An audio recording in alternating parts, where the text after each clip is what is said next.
நிலத்தகராறில் பக்கத்து வீட்டுக்காரர் செய்வினை வைத்ததாக விவசாயி ஒருவர் குற்றம் சாட்டியுள்ளார்.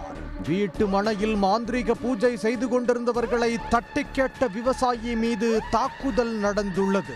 கிருஷ்ணகிரி மாவட்டம் தளி அருகே உள்ள உளிவீரணப்பள்ளி கிராமத்தைச் சேர்ந்தவர் வெங்கடசாமி. இவருக்கு சொந்தமாக விளைநிலம் வீட்டு மனை உள்ளது. அதே ஊரைச் சேர்ந்த மகேஷ் என்பவரது வீட்டின் வலது இடதுபுறம் உள்ள காலி நிலமும் வீட்டின் பின்புறம் உள்ள விளைநிலமும் வெங்கடசாமிக்கு சொந்தமானது. கடந்த 4 ஆண்டுகளுக்கு முன்பாக மகேஷ் வீடு கட்டிய போது இடதுபுறமாக இடைவெளி விடாமல் வெங்கடசாமிக்கு சொந்தமான நிலத்தில் 1 அடி சேர்த்து வீடு கட்டியிருப்பதாக கூறப்படுகிறது.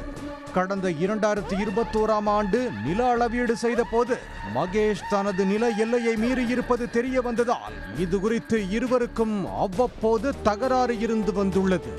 இந்த நிலையில் மகேஷ் அமாவாசை பௌர்ணமி தினங்களில் சாமியார்களை அழைத்து வந்து வெங்கடசாமிக்கு சொந்தமான காலி நிலங்களில் பூஜை செய்து பில்லி சூனியம் செய்வினை பொருட்களை வைத்து விடுவதாக கூறப்படுகிறது.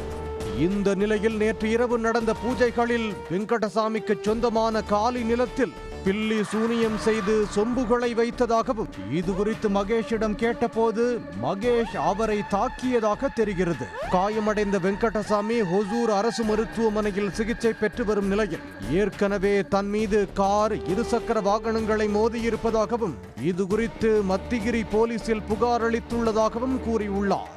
ஆனால் ஒரு வாட்டி காரில் அட்டாக் பண்ணேன், ஒரு வாட்டி 2 வீலர் அட்டாக் பண்ணியிருக்கேன், மறுபடி 15 நாள் முன்னாடி திருப்பி அட்டாக் பண்ணான். இப்போ அந்த நம்ம லேண்ட் சுற்றும் எவனும் ஐயாருக்கு கூப்பிட்டு வந்தோம். செம்பு மந்திரவியாதி பண்ணு செம்பு வச்சிருக்கான். ஆனால் அந்த செம்பு வச்சிருக்கும் போது நேற்று 3 மணியில் நான் அடிச்சிட்டேன். இந்த விவகாரத்தில் உயிர் பயத்தில் உள்ளதாகவும் போலீசார் உரிய நடவடிக்கை எடுக்க வேண்டும் என கோரிக்கை விடுத்துள்ளார். நிலத்தகராறில் எதிராளிக்கு பில்லி சூனியம் வைத்ததாக கூறப்படும் சம்பவம் ஹொசூர் பகுதியில் பரபரப்பை ஏற்படுத்தியுள்ளது.